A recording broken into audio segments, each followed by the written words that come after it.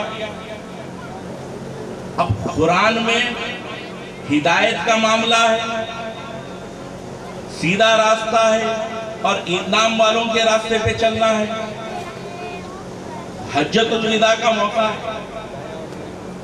1 لاکھ کم و بیش اصحاب کھڑے ہیں، نبی پاک علیہ السلام خطبہ دے رہے ہیں. میرے اور آپ کے آقا خطبہ دے رہے ہیں اور خطبے میں فرما رہے ہیں اے میرے صحابہ، اے میری امت، تم میں 2 بھاری چیزیں چھوڑ کے جا رہا ہوں.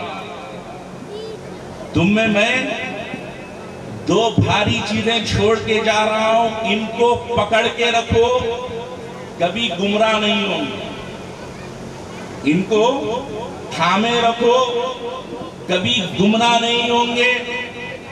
تو وہ 2 بھاری چیزیں کون سی ہیں یا رسول اللہ؟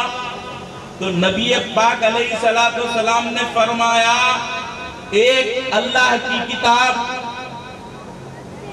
جو اہدنا الصراط المستقیم سیدھا راستہ بتاتی ہے، وہ اللہ کی کتاب، اور دوسری میری اہل بیت، میری طرف. ان دونوں کو جو تھام کے رکھے گا قیامت تک گمراہ نہیں ہوگا.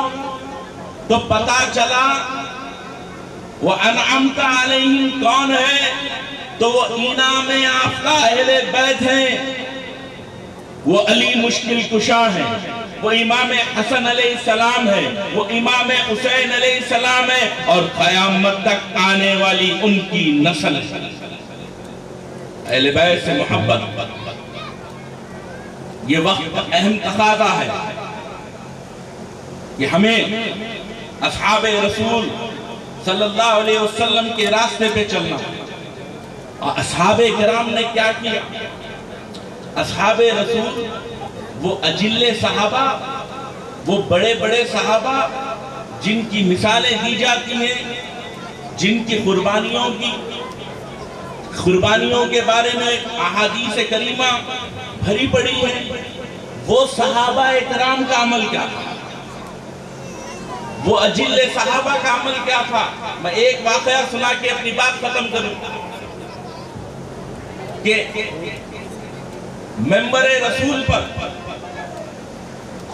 آقا علیہ السلام کے ظاہری پردہ فرمانے کے بعد ممبر رسول پر سرکار سیدنا صدیق اکبر خلیفہ اول تشریف فرمائے اور خطبہ دے رہے.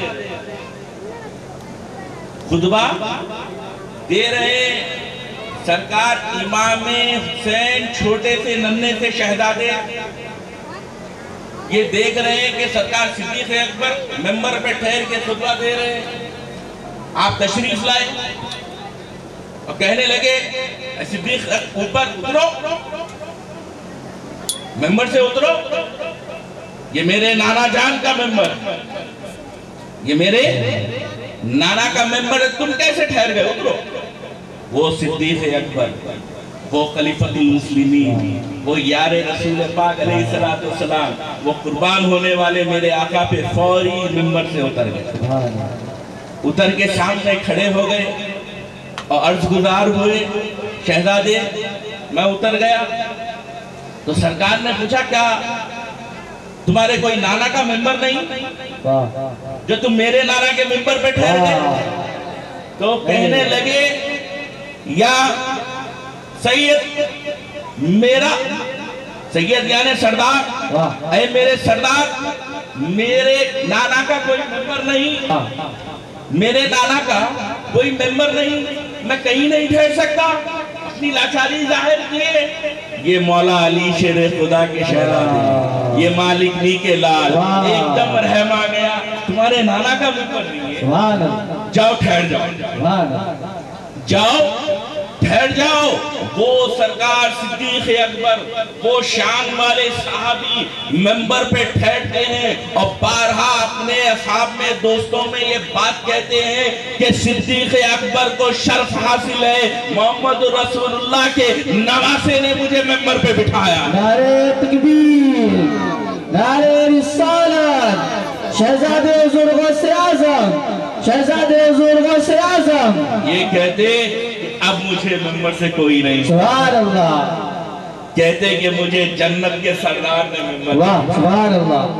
تو ہمیں اصحاب کی محبت کے ساتھ ساتھ صحابہ کرام کے راستے پہ چلنا ہے. اور صحابہ کرام رضوان اللہ تعالیٰ علیہ نے جو کیا وہ کرنا ہے. ہمیں عقیدے صحابہ، عمل صحابہ ایک ہے. نماز رکھو، روزہ رکھو، حج کرو، جہاد کرو، اسلام کے اوپر اپنی سب کچھ قربان کرو، یہ عمل صحابہ ہے. مگر عقیدے صحابہ کیا ہے؟ عقیدے صحابہ یہ ان کو اس مقامات پہ لے جا رہا ہے. وہ صحابہ اکرام جو نبی پاک علیہ السلام کے وضو کے پانی کو زمین پر گرنے نہیں دیتے. وہ صحابہ اکرام، بخاری شریف کی حدیث میں ہے کہ جب آقا علیہ السلام آپ کے ہمارے آقا وضو کرتے تو پانی زمین پہ گرنے نہیں دیتے، پانی لے کے آنکھوں کو لگاتے، چاٹ لیتے، کلی کرتے تو وہ لے کے چاٹ لیتے، صاف کرتے تو وہ لے کے چاٹ لیتے، پاؤں دھوتے تو گھر کے برتن لے کے آ جاتے. اور جن صحابہ کو پانی نہیں ملتا وہ صحابہ ان کے اس دوسرے صحابہ کے ہاتھ چھوٹ لیتے تھے، چاٹ لیتے تھے. یہ عشق صحابہ کا. بتاؤ قرآن میں کہاں لکھا ہے، حدیث میں کہاں ہے کہ رسول پاک نے کہا میں وضو کرتے وقت پانی پی لو، میں پاؤں دھوتے وقت پانی پی لو؟ نہیں، یہ صحابہ کا عشق تھا جو نبی پاک بھی دیکھ رہے تھے، نبی کا رب بھی دیکھ رہا. سبحان اللہ. صحابہ اکرام جو نبی پاک علیہ السلام کے وضو کے پانی سے اتنی محبت کرتے، سوچو نبی کے گھر والوں پہ کتنا قربان ہوتے تھے. سوچو وہ نبی پاک علیہ السلام کی اہل بیت سے کتنی محبت کرتے تھے ہوں گے. کہیں ایسا ہو سکتا ہے کہ نبی سے محبت نبی کے اہل بیت سے نہیں؟ ہمیں عقیدے صحابہ پہ عمل کرنا. سبحان اللہ. وہ سرکار پہ جان نثاری کرتے، اپنی آل اولاد کو قربان کرتے، اپنا مال قربان کرتے اور نبی کے گھرانے کی غلامی کرتے. سبحان اللہ. یہ ہے اجل صحابہ کی آمد. میں زیادہ وقت اس لیے نہیں لے رہا ہوں، میرے برادر مکرم یہاں تشریف فرما ہے. میں چاہتا ہوں کہ حضرت کو بھی میں روحانی عرفانی خطاب سنوں، اور میں دل کی گہرائیوں سے تمام حضرات کے لیے دعا گو ہوں. اللہ رب العزت اس محلے پہ رحمت عطا فرمائے، کرم عطا فرمائے، اور ان حفاظ کرام کے والدین کو دل کی گہرائیوں سے مبارکباد دیتا ہوں. اپنے بچوں کو عالم بنائے، حافظ بنائے، اور بے شمار نعمتوں سے اللہ پاک اس علاقے کے مسلمانوں کو سرفراز فرمائے. اس درسگاہ کو، دارالعلوم کو آپ یونیورسٹی کی شکل عطا فرمائے. وآخر دعوانا الحمدللہ رب العالمین.